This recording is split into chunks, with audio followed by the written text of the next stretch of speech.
जी, ये लगा लो रेस्टरूम के लिए। नो नो अभी नहीं तो लगा क्यों वो यूज़ नहीं करें क्या?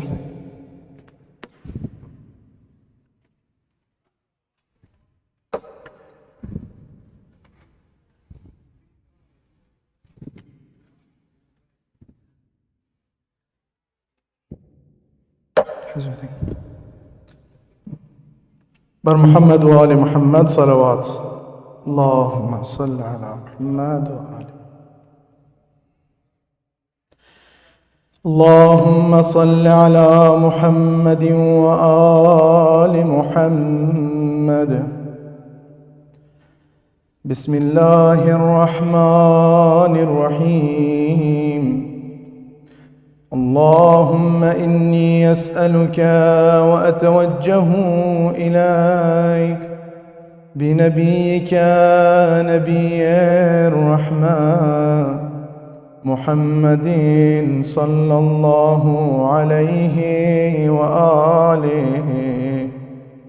يا أبا القاسم يا رسول الله يا إمام الرحمة يا سيدنا ومولانا إنا توجهنا واستشفعنا وتوسلنا بك إلى الله وقدمناك بين يدي حاجاتنا يا وجيها عند الله اشفع لنا عند الله يا وجيها اشفع لنا يا أبا الحسن يا أمير المؤمنين يا علي بن أبي طالب يا حجة الله على خلقه يا سيدنا ومولانا إنا توجهنا واستشفعنا وتوسلنا بك إلى الله وقدمناك بين يدي حاجاتنا يا وجيها عند الله اشفع لنا يا وجيها اشفع لنا يا فاطمة الزهراء يا بنت محمد يا قرة عين الرسول يا سيدتنا ومولاتنا إنا توجهنا واستشفعنا وتوسلنا بك إلى الله وقدمناك بين يدي حاجاتنا يا وجيهة عند الله اشفعي لنا عند الله يا وجيهة اشفعي لنا يا أبا محمد يا حسن بن علي أيها المجتبى يا ابن رسول الله يا حجة الله على خلقه يا سيدنا ومولانا إنا توجهنا واستشفعنا وتوسلنا بك إلى الله وقدمناك بين يدي حاجاتنا يا وجيها عند الله اشفع لنا عند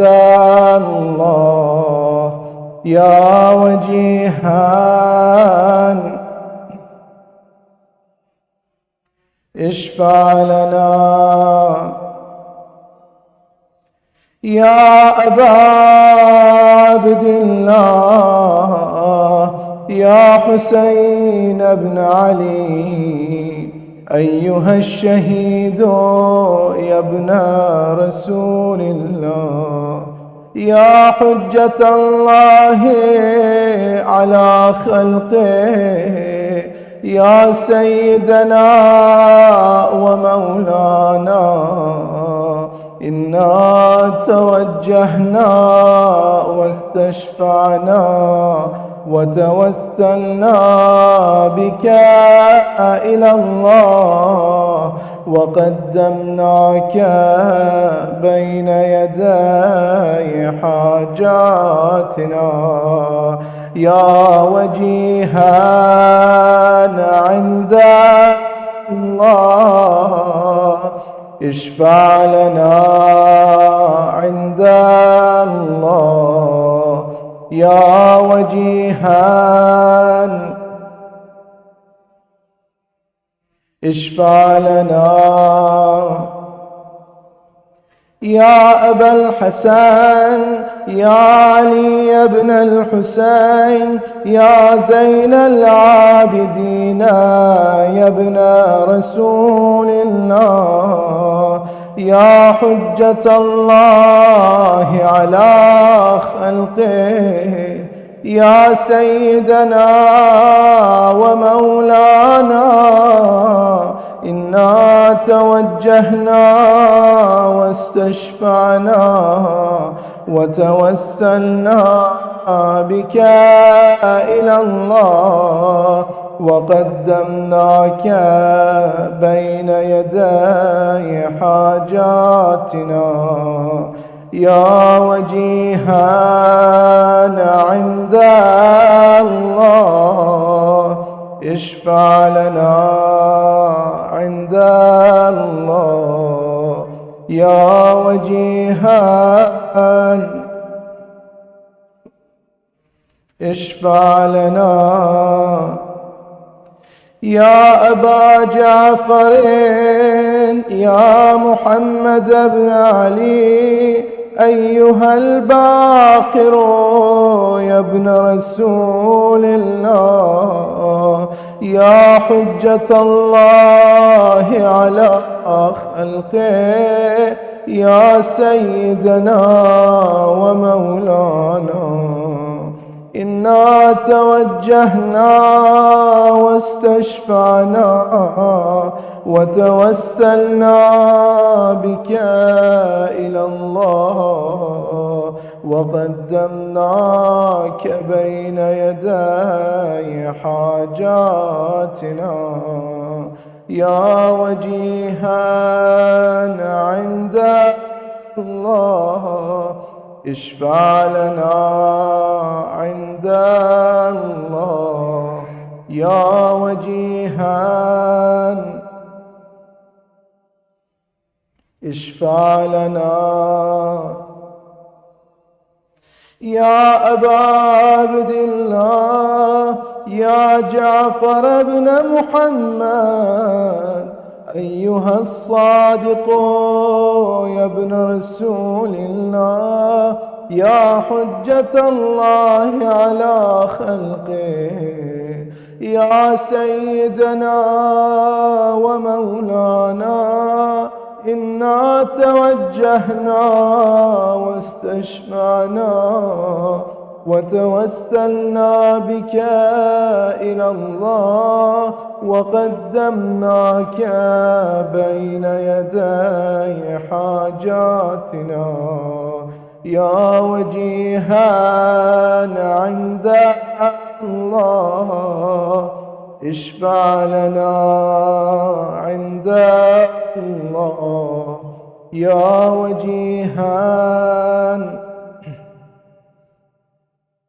اشفع لنا عند الله يا أبا الحسن يا موسى بن جعفر أيها الكاظم يا ابن رسول الله يا حجة الله على خلقه يا سيدنا ومولانا إنا توجهنا واستشفعنا وتوسلنا بك إلى الله وقدمناك بين يدي حاجاتنا يا وجيها عند الله اشفع لنا عند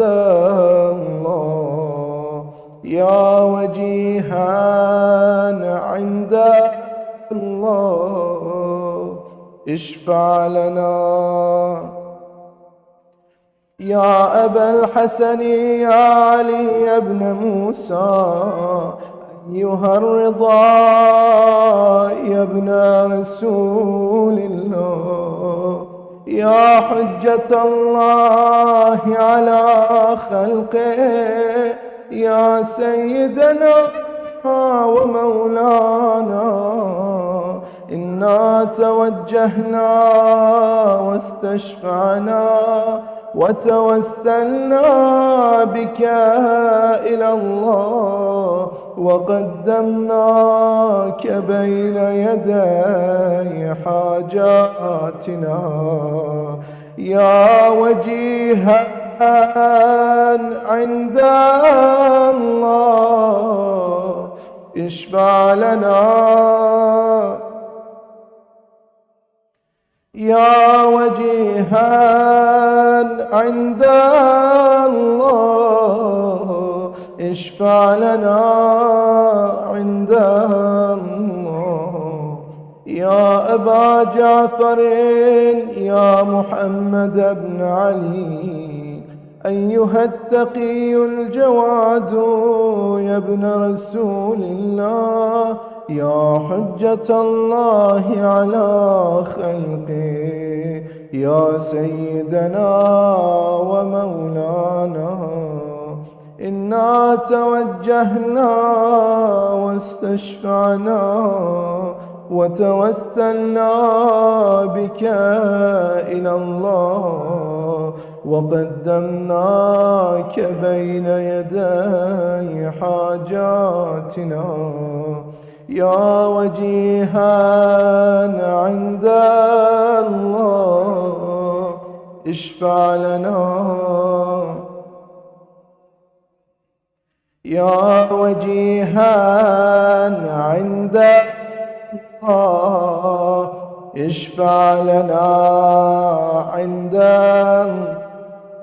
يا أبا الحسن يا علي بن محمد أيها الهادي النقي يا ابن رسول الله يا حجة الله على خلقه يا سيدنا ومولانا إنا توجهنا واستشفعنا وتوسلنا بك إلى الله وقدمناك بين يدي حاجاتنا يا وجيها عند الله اشفع لنا عند الله يا وجيها عند الله اشفع لنا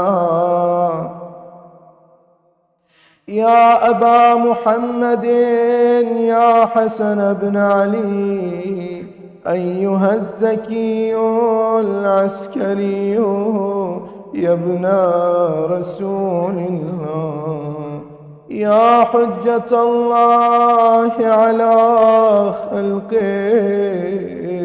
يا سيدنا ومولانا، إنا توجهنا واستشفعنا وتوسلنا بك إلى الله، وقدمناك بين يدي حاجاتنا، يا وجيها عند الله اشفع لنا.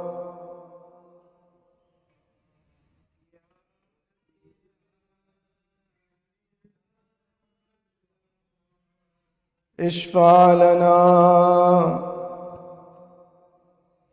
يا وصي الحسن والخلف الحجة، أيها القائم المنتظر المهدي، يا ابن رسول الله، يا حجة الله على خلقه، يا سيدنا ومولانا، إنا توجهنا واستشفعنا وتوسلنا بك إلى الله، وقدمناك بين يدي حاجاتنا، يا وجيها اشفع لنا. يا وجيها عند الله اشفع لنا. حاجات.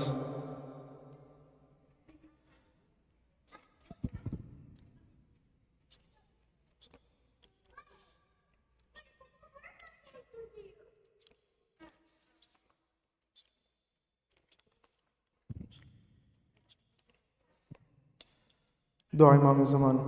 بسم الله الرحمن الرحيم.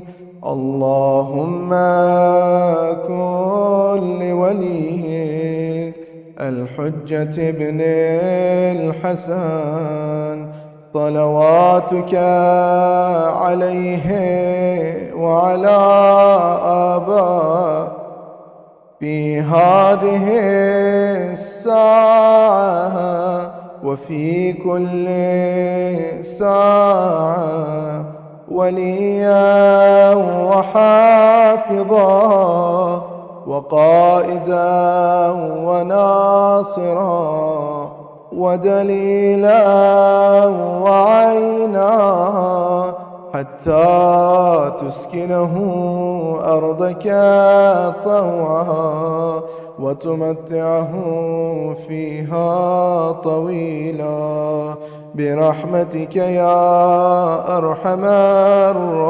الراحمين. اللهم صل على محمد.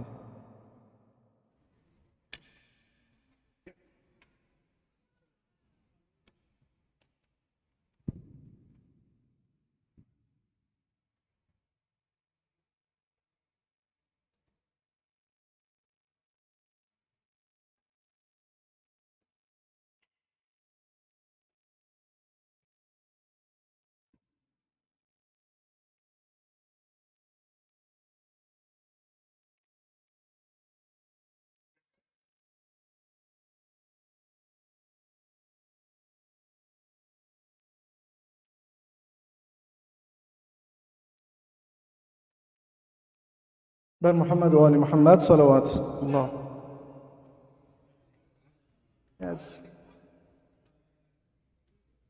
يا سادتي ومواليها، إني توجهت بكم أئمتي وعدتي ليوم فقري وحاجتي إلى الله، وتوسلت بكم إلى الله واستشفعت بكم إلى الله فاشفعوا لي عند الله واستنقذوني من ذنوبي عند الله فإنكم وسيلتي إلى الله وبحبكم وبقربكم أرجو نجاة من الله فكونوا عند الله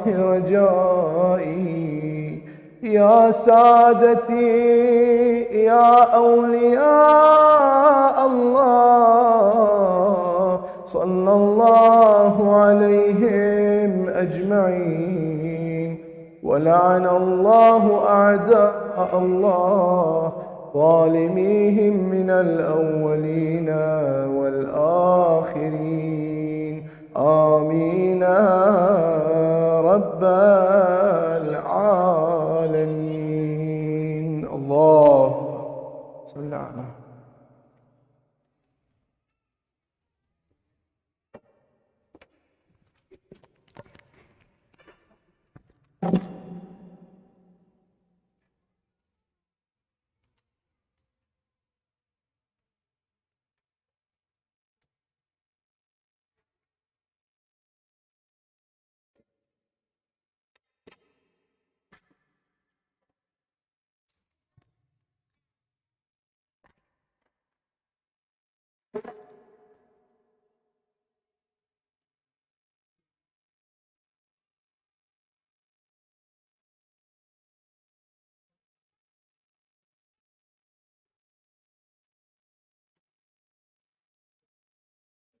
Sallu ala Muhammad wa ali Muhammad. Hassan, thank you, Brother Sheikh, for that beautiful recitation. Assalamu alaikum, everybody. I'd like to first give Eid Mubarak to all of you on this special day of the birthday of Imam Raza alayhi salam. Sallu ala Muhammad wa ali Muhammad.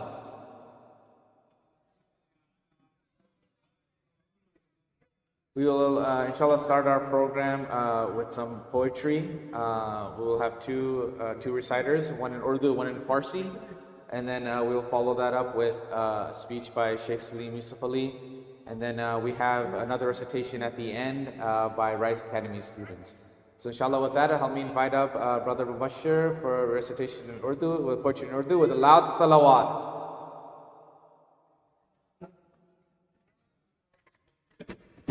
Asma, do you need to wear this?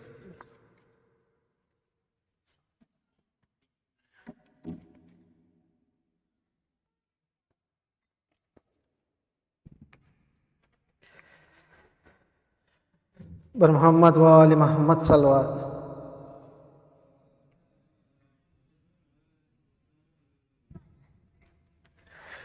So like brother just mentioned, the poetry going to be in Urdu. So I really apologize people who don't understand. But this will be Ji. Bar Muhammad wa ali Muhammad salawat.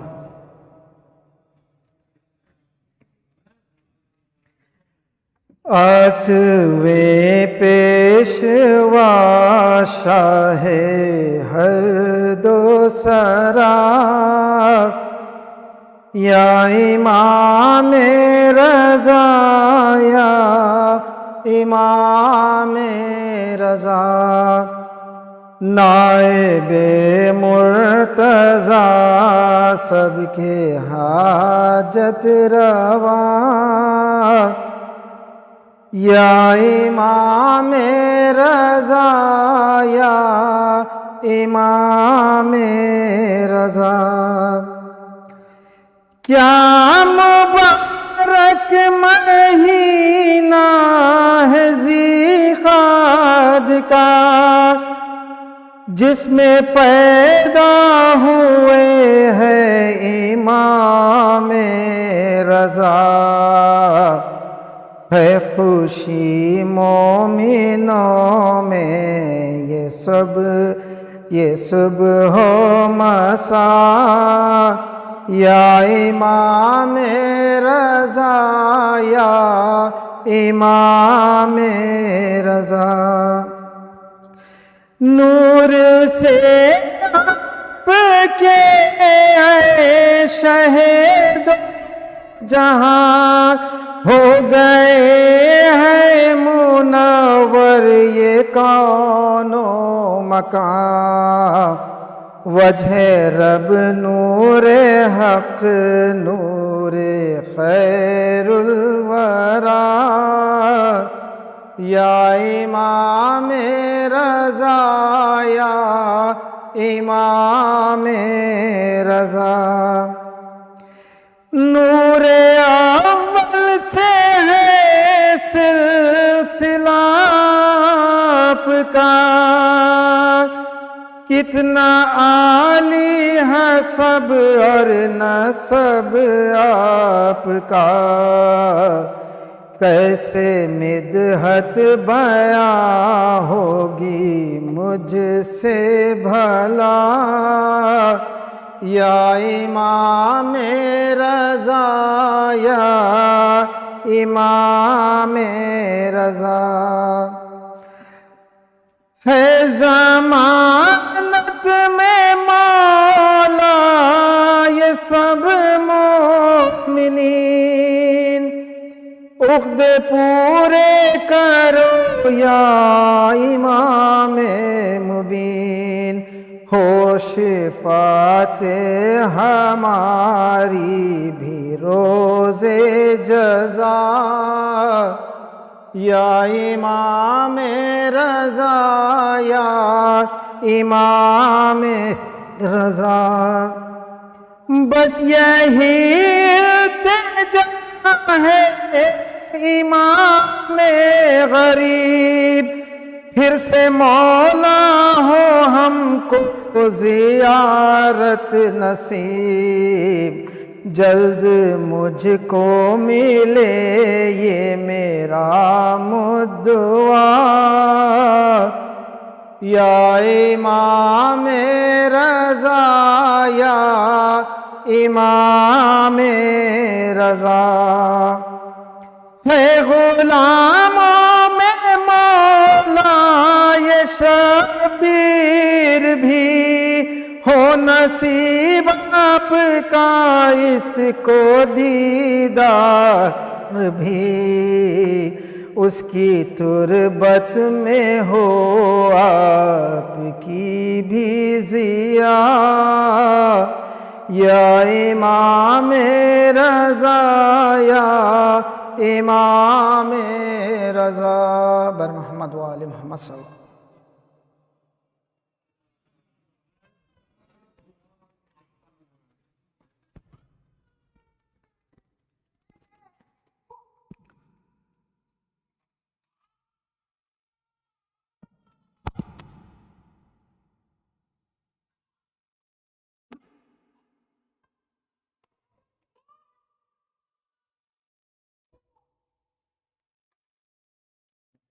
وعدہ کر دی تم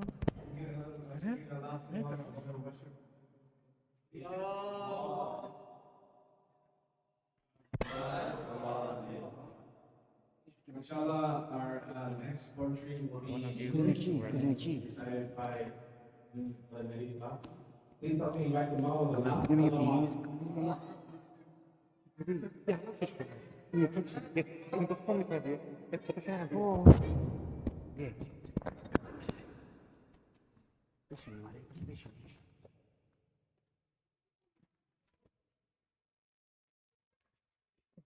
ماشین بخاطر بعد ماسك ده هيجي ماسك ده ماسك ما ماسك بخوني شلون خزن يجي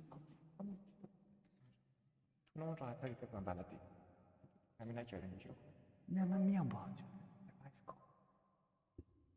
صلى الله على محمد وآل محمد سلم سلم آرومش کنی بس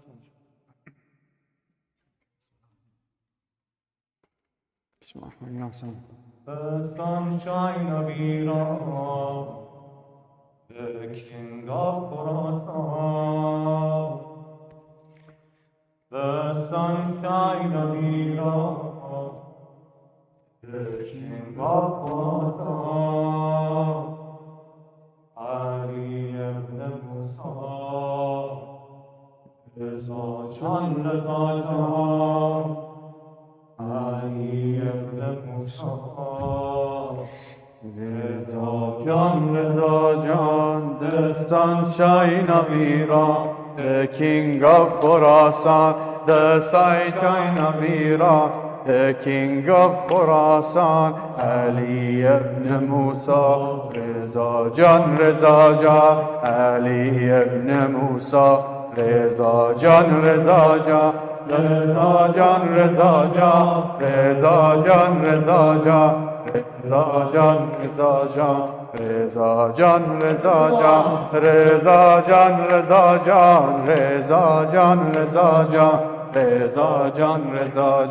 Raza Jan, in the sunshine of Iran, the King of Khorasan, Ali ibn Musa, Raza Jan, the sunshine of Iran, the King of Khorasan, Ali ibn Musa, Raza Jan,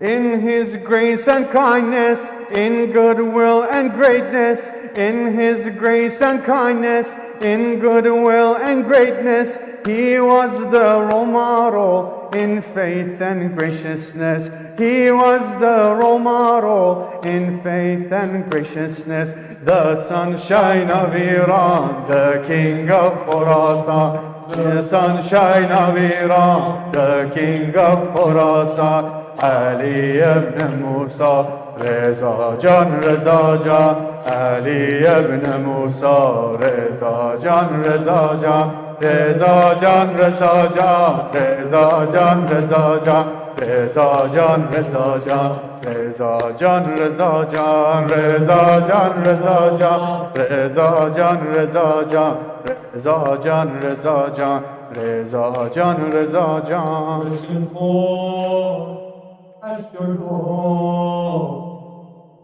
and your shrine reaches your floor, visiting your grave bed, like the hand for the poor, rich and poor at your door, and your shrine reaches your floor, visiting your grave bed, like the hand for the poor. The sunshine of Iran, the King of Khorasan, and the sunshine of Iran, the King of Khorasan, Ali ibn Musa, Raza Jan, Ali ibn Musa, Raza Jan, Raza Jan, Raza Jan, Raza Jan, Raza Jan, Raza Jan, Raza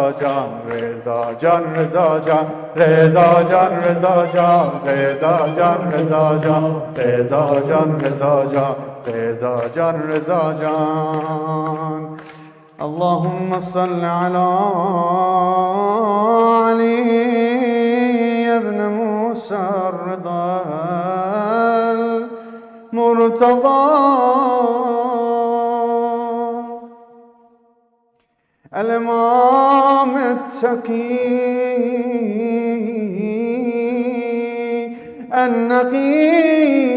النقيم وحجتك على من فوق الأرض ومن تحت الثرى الصديق الشهيد صلاة كثيرا تامة زاكية متواصلة متواترة مترادفة كأفضل ما صليت على أحد من أوليائك.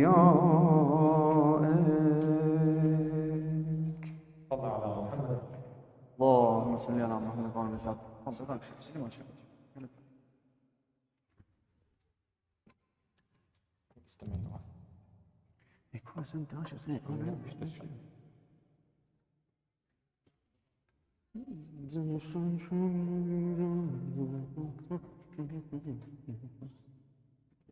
Assalamu alaikum everyone. People, one or two.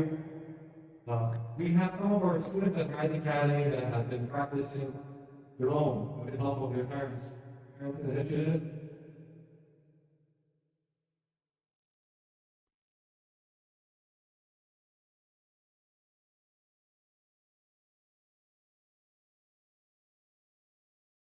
Come here with the salawat ala Muhammad wa ala Muhammad.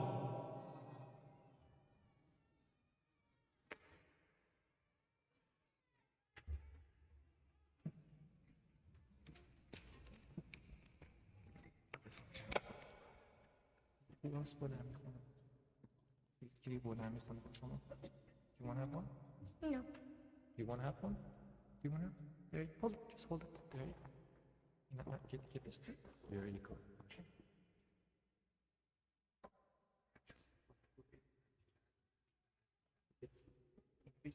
Nasty kid, right there. There you go. There.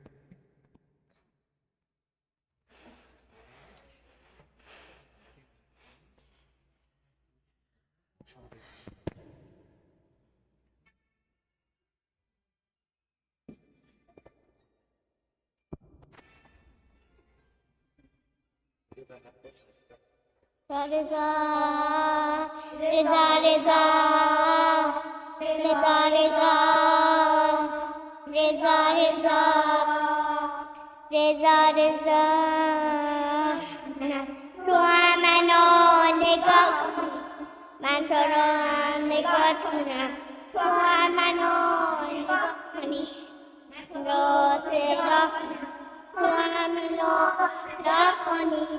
Mataro sera, tuamano sera koni, urne sapade, aju iumata, urne sapade, agatu iumata, jaiduri nemire, age bemani koni, jaiduri nemire, age bemani koni. Raza, Raza, Raza, Raza, Raza, Raza, Raza. Dunia cai ketan ham sini, dilman sen dunia cai ketan ham sini. Kaso bakuniyo, harandaro rahmi. Kakaso bakuniyo, harandaro rahmi. Raza, Raza, Raza, Raza, Raza, Raza, Raza, Raza. Karamech kushe kalbina hashe, mishe konde hanne kushe kalbina hashe.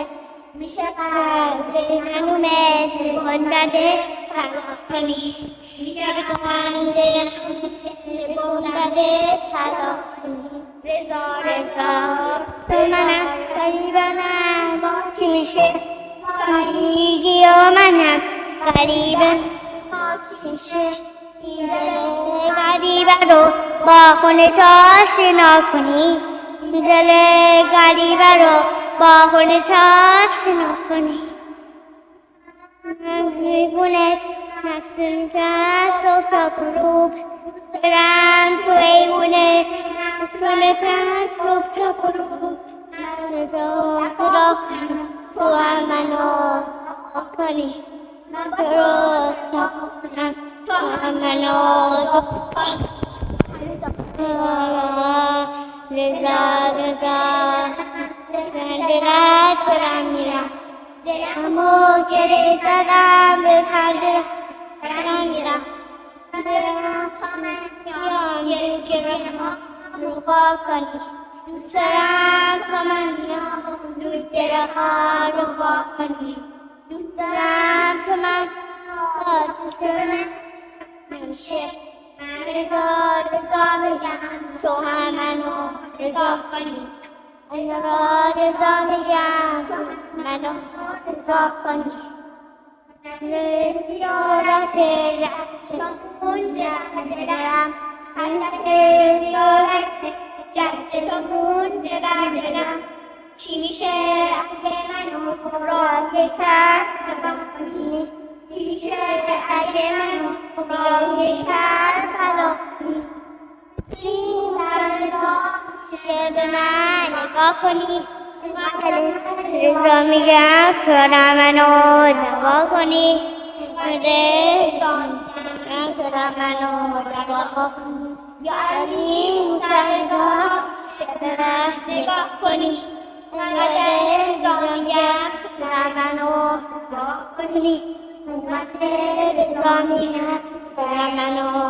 باریکلا ماشاءالله ماشاءالله ماشاءالله ماشاءالله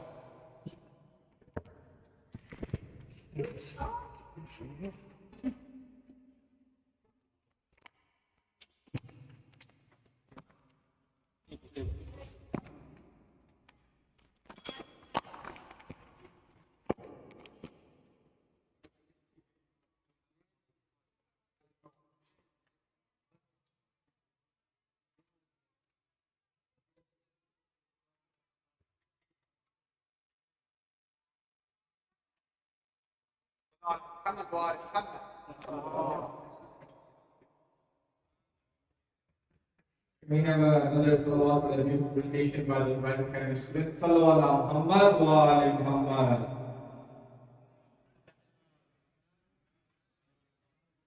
Inshallah, next we'll have our sheikh by Sheikh Salim. Yusufali, please give another loud salawat.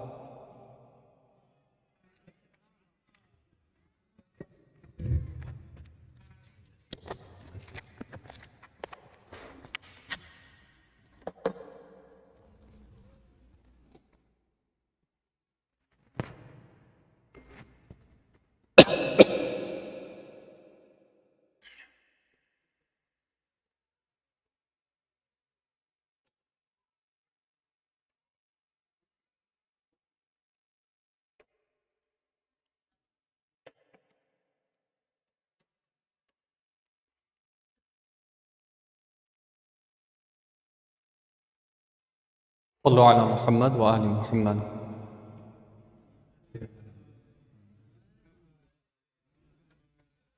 أعوذ بالله من الشيطان الرجيم. بسم الله الرحمن الرحيم. الحمد لله رب العالمين. لا حول ولا قوة إلا بالله العلي العظيم. والصلاة والسلام على أشرف الأنبياء والمرسلين وخاتم النبيين وسيد المرسلين أبي القاسم محمد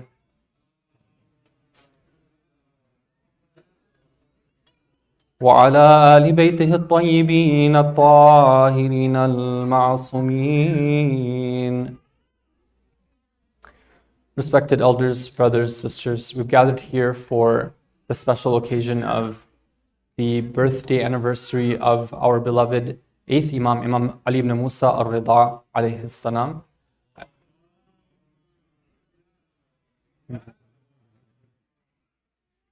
On this special occasion, I want to congratulate all the believers and, of course, the Imam of our time on the birthday anniversary of his great grandfather.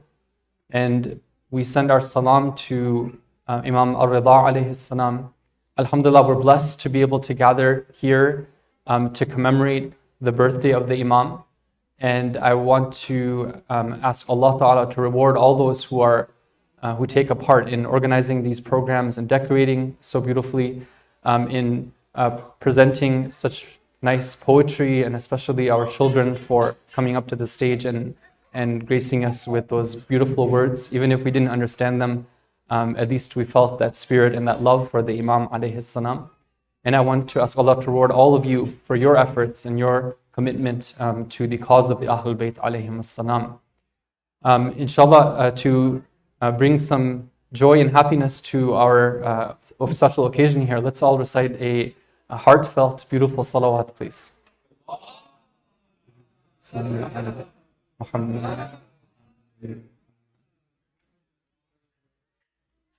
In hadith, we're told that the birth of Imam Ali ibn Musa Raza was actually something that was predicted in a dream that his father, Imam Musa al-Kadhim alayhi salam, saw.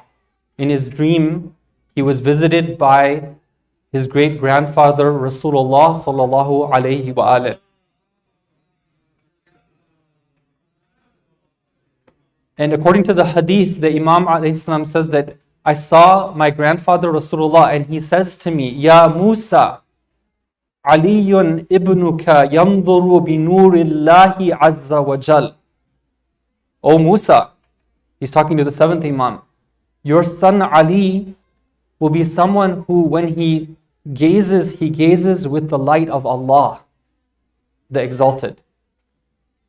That, by the way, is a description that is present in many hadith where it's one of the signs of a believer. A believer is gifted insight. They see things not just in an ordinary way, but of course the one who's the perfect example of that is the Imam. Your son Ali will gaze with the light of Allah. وَيَنْتِقُ بِالْحِكْمَةِ.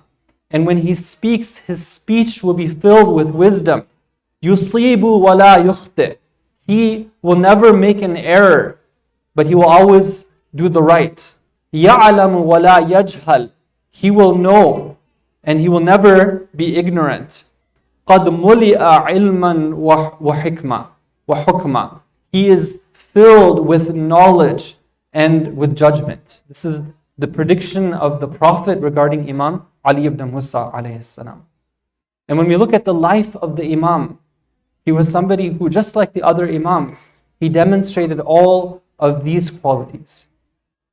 Now, for the purpose of the speech, I was thinking, what is the best angle that we can take? How can we understand and love the Imam more? What can we learn more about him? I want to look at one of the periods of the Imam's life, which was towards the end of his life. You know that the Imam alayhi salam, towards the end of his life, he became gharib. He became somebody who had to leave his home in Medina, his watan, and he had to go, and he was forced and exiled to go to Marv, and there he became the Waliul Ahd. He became the crown prince of the Khalifa Ma'mun al-Rashid. All of this took place in the last roughly 4 years of the Imam's life.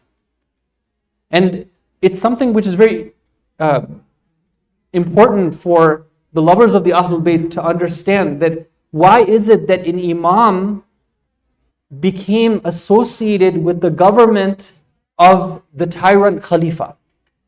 Ma'mun al-Rashid was one of the Abbasid Khulafa. He was somebody who, just like his forefathers, they were not people of God. They were people of the dunya. They were pleasure seekers. They were very keen on living the life. They were very keen on having power over others. So why would the Imam, in a way, associate himself? Why would he agree to become the Waliul Ahd? And if we understand some points about this, we can understand more about the Imam's life, inshallah. But I want to first introduce this concept which is known as soft power versus hard power. I think you probably have heard this term before. Sometimes it's used as like soft war, or you could say hard war. What is the difference between these? Hard power is when you force somebody to do something. Imagine that, like you have a donkey, so you put a carrot in front of it. and you say that, okay, you have to walk and you have to go to a certain place. And if it doesn't go where you want to, then you take a stick and you beat the donkey. That's an exercise of hard power. Soft power is different. Soft power is where you want to use someone for your purposes. So by attacking them and beating them and doing things, in an open way, then they're not going to go the way that you want. You want to use them, but for your purposes. So what do you use? You use subtlety. You use different ways of, kind of tricking them and getting them to do what you want to do. Okay, this is something that we should all be familiar with. Why? Because we have an enemy who is the shaitan. And you know that shaitan rarely uses hard power tactics in order to come and trick us. Right? How often have you had shaitan come and threaten you, with a vision of the hellfire? Right? It doesn't happen typically to most people. In fact, shaitan rarely even appears to most people in his original form. But what does he use? What techniques does shaitan use? It's a very interesting topic to study and to learn about. And after all, it's something that is one of the most important things to learn about. That what techniques does the enemy use in order to swerve us away from being righteous and being good believers? In the Quran, Allah describes the shaitan, for example, as using false promises. The shaitan will present things which are evil and make them look as if they're good and inviting and attractive. The shaitan will distract somebody from their purpose. And when they're distracted, then he will get them to swerve away from and forget about what their whole purpose was all about. Now, Ma'mun al-Rashid, who was the Khalifa during the last 5 years of the Imam's life, he was somebody who was very skilled in the dark arts of the shaitan. And he was in a position where he had to gain power over the people, and he saw that the only way he could do that was by making Imam Raza alayhi salam somewhat of an ally, making Imam Raza somehow join him. But how could he do it in a way where Imam Raza wouldn't become the Imam? He still wanted to hold power. He wanted to use the Imam. He wanted to make sure that the Shias and those who were supporting the Imam, that they wouldn't attack him because he knew that his government was weak. So what does he use? He uses soft power techniques. He needs the Imam, but he wants to use him and sort of try to almost trick him and trick his followers and trick the people in general. Now the Imam alayhi salam, of course, is ma'asum. We heard it in this hadith of the Prophet, where the Prophet says in the dream of Imam's father, he says that your son yuslibu wa la yukhti. Your son will always do isabatul haq. He will always arrive at the truth. He won't make an error. The Imam was gifted with nurullah, insight. He wasn't fooled with politics and with games. So Ma'mun al-Rashid, when he comes to the Imam and he says that, he sends the message, okay, I want you to be the Khalifa. That's the approach that he takes. Now, why don't you come and you be the Khalifa? Now, what is the response of the Imam? It's very interesting. The Imam alayhi salam tells him that, well, Ma'mun, if being a Khalifa is something that is appointed by Allah, and you are the Khalifa right now, then it's not your right to take that position and to gift it to somebody else, because after all, it's something from Allah. And if it's not from Allah, then what right do you have to go and give it to somebody else? You see, what is he doing here? He's not telling Ma'mun directly everything that he knows about him, and he's not revealing to him everything that he knows about his agenda. But indirectly, he's telling Ma'mun al-Rashid that you know and I know that truly leadership in the ummah is not something which is determined by the people. It's not for somebody to stand and say that, okay, because I have the power, I inherited it from my father and from my brother, and I won the politics and I won out the political game, therefore I have a right to exercise power. That's not the way things work. It's something from Allah. And the Imam ﷺ is telling him that I know this game that you're playing right here. Later, the Imam ﷺ accepts to be the Waliul Ahad, the one who's sort of next in line. Now, Ma'mun is never successful in tricking the Imam. The Imam is very aware. But what about the Shias? When they see that the Imam ﷺ is aligning himself supposedly, and supposedly he's joining the government of the enemy, what are they supposed to say? What are they supposed to do? This is where the Shias were tested. They were tested to see that when one of your core beliefs about the Imam is that he is ma'asum, he will not make an error. When you see him doing something which brings a question to your mind, what are you going to do? Are you going to be somebody who breaks off from the Imam?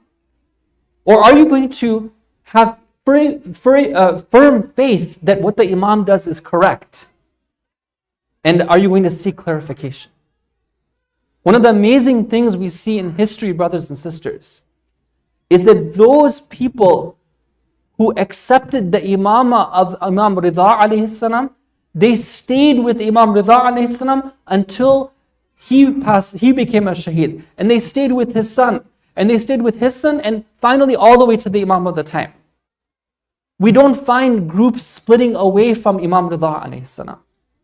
Imam Raza, those who were with him, they stuck with him till the end. This is one of the amazing miracles of Imam Raza alayhi salam. And it had to do with the strategy that he took. The Shia at his time, they were tested, but they passed the test.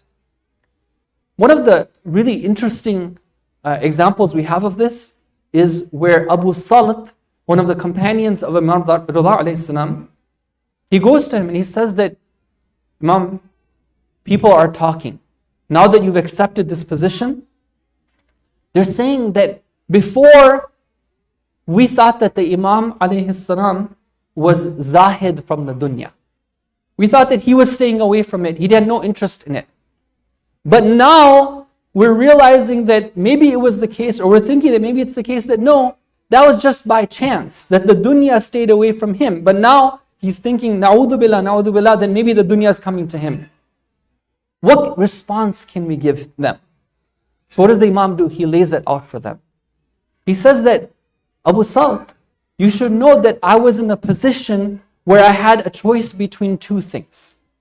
One of them was to be killed. The other one was to accept this position and to see what I can do with it. How can I use this position for good? And I took as an example, and there's an example in the Quran for you which you can refer to, which is the example of Nabi Yusuf alayhi salam. Because Nabi Yusuf, and then the Imam ﷺ quotes from them in the Quran. The Nabi Yusuf was in a position where he told the leader at the time, the leader of Egypt, he says that, make me be the one who is in charge of the treasuries of the earth. I want to be in charge. Because I am somebody who is knowledgeable and I am somebody who is capable. So you see, Nabi Yusuf alayhi salam was part of a government of shirk. But he made use of that position to spread the word of Allah. And that was my position as well too. I had to choose between the lesser of two evils. And it's because of that, it's not something out of my own choice that here I am, na'udhu billah, trying to profit from the dunya, that I've changed my stance or anything like that. So the Shias, with these types of guidance from the Imam, they remained firm in their position. They knew that the Imam ﷺ was doing what he did and he was there for a purpose. But now we come to the general people. What happened there? Ma'mun al-Rashid, he called the Imam, he said that you come and be my crown prince. You come to Marv and you'll have all the respect given to somebody who's next in charge. But you know that this was just a trick. Here he was saying, oh, you come to me, but in reality, he's taking him away from his power base in Medina, and he's saying that now you have to go to my power base in Marv. Well, obviously that's a cause of weakening the Imam. He's surrounding him with all of these servants and guards, as a way of sort of showing his respect to him, but you know that what that is really about is that he's surrounding him with spies. He is, consulting him, and he's keeping him close. He's asking him to visit him, but all of that is to make sure that he's controlling him, and he's aware of everything that's going on with him. All of these are games that he's playing. Now, is Ma'mun going to be successful in tricking people in general and getting them to think that, okay, Imam Raza is somebody who is underneath Ma'mun. He's not somebody who himself is somebody worthy of really being the leader. We see in history that the Imam ﷺ was able to use his position in a way where people in general began to come to the cause of the Imam. They saw who Imam Raza ﷺ was. And so I want to give some examples, some beautiful examples from the life of the Imam that I think are very relevant to us. Please, if you can help me with the salawat.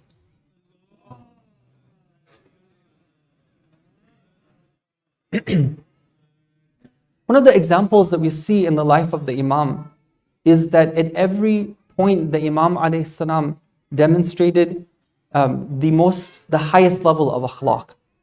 And there are so many examples of this in the life of the Imam, just like the other Imams. Whether it comes to generosity, whether it comes to compassion. The Imam was known as Ra'uf, the one who showed compassion to others. But sometimes it's not, sometimes the things that impress people are those things which maybe are considered small things, but they're very powerful. I want to share a few of those incidents from the life of the Imam. They say that the Imam ﷺ, that one of the things that was the habit of the Imam is that when he would be talking to people and they would be conversing, he would never interrupt their speech.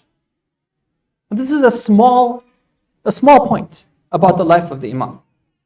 But on a practical level, a lot of people don't practice this. It's very hard, right? When you know what somebody is going to say, to sort of hold back. Very easy to just kind of jump in and cut off. Or let's say that you're really excited about sharing your opinion, or you really disagree with what one person is saying, or you're angry at what they're saying, so you feel like cutting them off.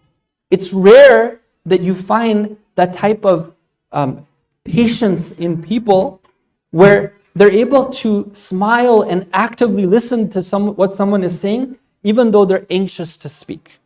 I think you'll agree with me about this. But it's very interesting that this is one of the points that those people who have spoken about the Imam, they say that this is one of the qualities that the Imam had. Another quality that I saw was very interesting. They say that when the Imam he had this habit of writing down things and keeping note of them. And there's a lot to say about that practice of like being orderly, about writing things down and keeping track. But it's very interesting. They say that when the Imam would write things down, he would do so by first saying, Bismillahir Rahmanir Rahim, Adhkuru insha'Allah, and then he would begin writing. And what does that mean? It means that in the name of Allah, the Compassionate, the Merciful, inshallah, I will remember. And then he would go about writing. Now, it's a small thing, right? It's a small sentence, but brothers and sisters, there's such a beautiful example being set by the Imam there. When oftentimes, like if we're thinking about things, we're about to like write something down, we're trying to, let's say, read something, whatever it is, some act of knowledge or sharing knowledge, right? How many times do we do that by remembering that all knowledge is from Al-Alim, Allah? That even the process of remembering those things that are in our mind and conveying them to a piece of paper, that's something which doesn't happen alone, right? It's in our daily practical life, so much of what we do depends on Allah, and we see that in the example of the Imam alayhi salam. Another example that I want to share with you, very interesting. They say that the Imam alayhi salam had, he, just like the other members of the Ahlul Bayt, he was very particular about the way that he kept himself, his appearance, his hygiene practices, his health. So they say that he would have a special pouch in which he had 5 toothbrushes. And each one of the toothbrushes he had written the name of one of the daily prayers. And after each of the, or before or after each of the daily prayers, he would take out the toothbrush associated with that prayer, and then he would make use of it. Now, these days, the experts, they would probably tell you a different approach to how to keep your toothbrushes, how to go about keeping dental hygiene. But the point is that here the Imam ﷺ is so particular and organized. I mean, imagine engraving a certain name in a toothbrush. Like, who thinks of doing that? It shows us, though, the type of importance that the Imam ﷺ gave to these type of things. And one of the other incidents I want to share with you about the Imam ﷺ is about gratitude. The Imam ﷺ was someone, just like the other members of the Ahlul Bayt, that he would always be demonstrating people, reminding them that one of the duties that we have towards Allah is to demonstrate our gratitude to Him. This is very important. We live in a times where the society is very hungry on consumerism, on acquisition. It's all about like, what is the next best thing that we can get? What's next on our wish list? I don't know if anybody else has noticed this, but June 21st used to be the day that we were all looking forward to the beginning of what? Of summer, right? But now it's become the day that everyone's looking forward to what? What is it? What is it? The Amazon Prime Day, right? It's like, what happened to our holiday now? Like, okay, so first they had Boxing Day, and then they had Cyber Monday or Black Friday or whatnot, and now they have Amazon, and that's taking, now, when are they going to take over March 21st now? Then even Nowruz might take on less of an importance, except for maybe among certain people, right? So the point is that, here you are, June 21st, supposed to be looking for a news. Now it's all about like, well, what's the next thing I can buy, right? The Ahlul Bayt, they had a different approach to life. It was that, remember, acknowledge whatever you have. Imagine that whatever you have, you didn't even have that, or you had half of it, right? Who's to say that it's going to stick around? That's why one of the very important and very practical spiritual techniques that the Imam shared with us is in this hadith. He says, إِذَا كُنْتَ فِي خَيْرٍ. He would frequently say this. In hadith, he would frequently say, إِذَا كُنْتَ فِي خَيْرٍ فَلَا تَغْتَرِرْ وَلَكِنْ قُلْ Allahumma sallim wa tammim. Okay, what does that mean in English? When you are engulfed in blessings, desist from conceit. What that means is don't get arrogant. Desist from conceit. Say instead, O Allah, protect and complete. Desist from conceit and say, O Allah, protect and complete. Right? It's a different mindset that this very thing that I have here, let me appreciate where it comes from. Let me appreciate that it's sticking around not because of me, it's because of the one who created it. And let me acknowledge that Allah, who is the one who gives me everything that I have, there are other blessings that He also intends to give me, inshallah. I want to be able to deserve those blessings, beyond just the physical blessings. Now, it was through this type of akhlaq, in all different dimensions, that the Imam ﷺ was winning over the hearts of the people. But there's one thing that I want to mention about the Imam ﷺ, that he taught people and what attracted people. And it's very important for us who are gathered here as followers and lovers of the Ahlul Bayt. And that is the principle of imamah. You all know of the famous hadith of Imam Raza alayhi salam, which is known as the hadith with the silsilatul dhahab, the chain, the golden chain. There was a time where the Imam alayhi salam had visited Nishapur, and there was a group of different people who had come to visit him there. It was a journey from Marv, and many people came there. Scholars from the Ahlus Sunnah, from different schools of thought. They all came and they wanted to appreciate the presence of the grandson of the Prophet.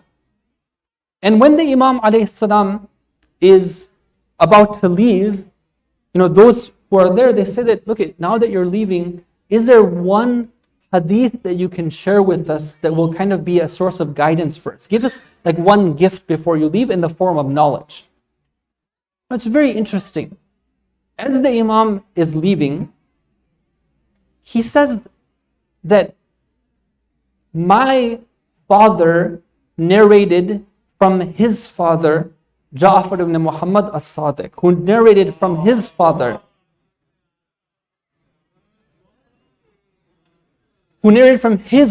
Muhammad ibn Ali al-Baqir, and so on, from the fourth Imam, from the third Imam, from the second Imam, from Ali ibn Abi Talib, who narrated from Rasulullah, who narrated from Jibreel, who narrated from Allah. And what did Allah say in this hadith, in this famous hadith? La ilaha illallahu hisni, faman dakhala hisni amina min adhabi. There is a fortress which Allah has created for us. The fortress is not made out of stone and brick. It's not made out of wood. It's not something which is a landmark that you can travel to in the world, but it is something which is stronger than any landmark that you find in this world. What is that fortress? It's the fortress which is identified by the kalima of La ilaha illallah, the kalima of Tawheed. That kalima, somebody who adopts the life of Tawheed, of acknowledging that Allah is the Lord and that Allah is the center of our existence, that person, amina min adhabi, that person is safe from the adhab. That's the fortress of protection. That's the fortress of tranquility. That is the peace and spirituality and comfort that everyone is seeking. And then as the Imam is leaving, then he puts his blessed head outside of the vehicle where he's traveling, and he says, بِشُرُوطِهَا, with its conditions, وَأَنَا مِن شُرُوطِهَا, and I am amongst its conditions. Meaning I, Ali ibn Musa al-Rida, am one of the conditions for being able to enter that fortress. Brothers and sisters, this is extremely important. The Imam alayhi salam was teaching the people at that time, and us as well, that the practice of Islam is not a practice where we're leaderless. It's a practice where we have to acknowledge every single day, as much as we can, that I have a leader. I'm not free alone. When you have a leader who's looking over you, who's watching over you, who's examining what you're doing, then you act in a different way. When you have a leader who gets a report of what you're doing, you act in a different way. When you have a leader who's there to guide you and hold your hand in this world and in the next world, you act in a different way. You feel peace inside knowing that you're not alone. You feel peace inside knowing that you're not an orphan without a guide. It's something which is a different experience. And this is the experience of the followers, the true followers of the Ahlul Bayt alayhim salam. It's a different way of life. So on this occasion of the wilada of Imam al-Gharib, we have to say that we are also gharib. Many of us are away from our homelands, and we're in a society where people of belief often, they don't find themselves any home, because in hadith we're told the believer, al-mu'minu gharib, the believer is truly one who is estranged. They don't have a home in the dunya. But we can take an example and we take inspiration and hope in the example of Imam al-Gharib. Despite so many difficulties, and he was able to make use of the golden opportunity that he had to do the best that he could. And alhamdulillah, till this day, we're indebted and very grateful for the presence of Imam Ali al-Musa, salamullahi alayhi, sallallahu ala Muhammad wa alihi al-tahirin.